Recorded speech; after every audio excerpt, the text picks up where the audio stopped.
Si Kurapika, ang huling miyembro ng Kurta Clan, ay nagtalaga ng kanyang buhay sa pagigandi laban sa Phantom Troop, ang grupo na responsable sa pagpatay sa kanyang buong lahi. Sa kanyang masiding galit at determinasyon, nag-ensayo siya at nag-develop ng kanyang mga kasanayan sa Nen, partikular ang paggamit ng kanyang chain jail. Isang kasangkapang kaya magparalisa ng sino mang miyembro ng Phantom Troop. Ngunit paano nga ba nagkaroon ng control si Kurapika sa buong Phantom Troop kung paano niya ginagamit ang kanyang chains upang pamunuan at manipulahin ang grupo? Tapos ang tragedy sa kanyang clan, naghanap si Kurapika ng paraan upang lumakas makapagiganti.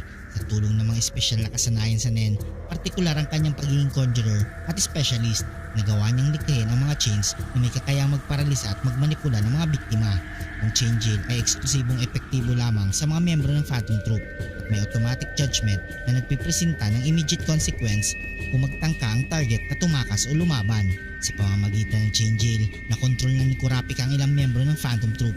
Sa bawat pagkakataon na magtagumpay niyang nahuhuli ang isang miyembro, pinipilit niya itong sundin ng kanyang mga utos kapalit ng kanilang kaligtasan. Ang bawat isa sa mga ito ay may implanted na pangako na hindi sila lalaban at pagtatraidor. Kung hindi, ay mararanasan nila ang matinding parusa. Pinakamahalagang hakbang ay ang paghawak kay Krollo Lucifer, ang leader ng Phantom Troop. Sa original na serye na patunayan ni Kurapika na kaya niyang paralisahin si Krollo at bawasan ang kanyang kakayahang gumamit ng Nen. Sa teoryang ito, napalalim pa ni Kurapika ang kanyang impluensya kay Krollo. Ginagawa siyang sunod-sunuran sa bawat utos. Sa ganitong paraan na kontrol ni Kurapika ang sentral ng figure ng grupo.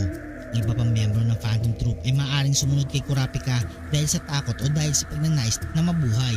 Ang mga natitirang miyembro ay maaaring napilitang makipagtulungan at maglingkod kay Kurapika upang mapanatili ang kanilang buhay at kalayaan. Sa teoryang ito, nagkaroon na ng sapat na kontrol si Kurapika upang pamunuan ng Phantom Troop. Gumagamit siya ng mga estratehiya upang itakda ang mga misyon ng grupo na naayon sa kanyang sariling layunin at pagiganti. Isa sa mga pangunahing misyon ng grupo sa ilalim ng pamumuno ni Kurapika ay ang pagsugpo ng mga kolektor ng Kurta Ice. Dahil dito, nakakuha siya ng impormasyon at naipapakita ang kanyang kapangyarihan sa grupo. Ginagamit ni Kurapika ang mga kasanayan ng bawat membro ng Phantom Troop upang palakasin ang kanyang sariling puwersa. Pamamagitan ng pagkontrol sa kanilang mga kakayahan, mas nagiging handa siya sa anumang hamon o kalaban na maaaring sumalubong sa kanya.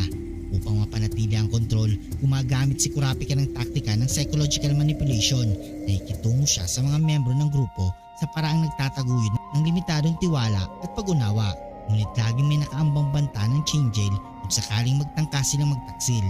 Ang teoryang ito ay nagpapakita ng isang posibleng senaryo kung saan si Kurapika ay nagtagumpay sa kanyang layunin na makontrol ang buong Phantom Troop.